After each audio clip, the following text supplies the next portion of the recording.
老挝就是在对面那个方向，出去就是老挝了。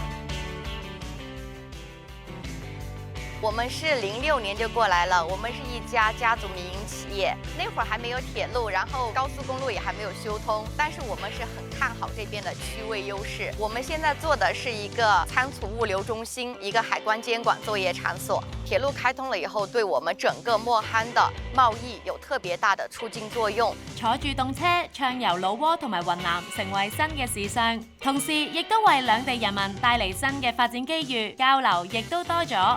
老挝朋友也很多啊，都10幾年的老朋友也有了。平時他們，比如說家裡面辦什麼喜事啊，也會叫我們一起。我們時間久了也會講那邊的話，他們老挝人也好多也會講國語，交流也很方便。中辽鐵路方便多了嘛，成本也降低，成本方面比以前省40%-50%吧。2024年以嚟，中路鐵路人均發送旅客接近6.2萬人次，而故事仲喺度繼續。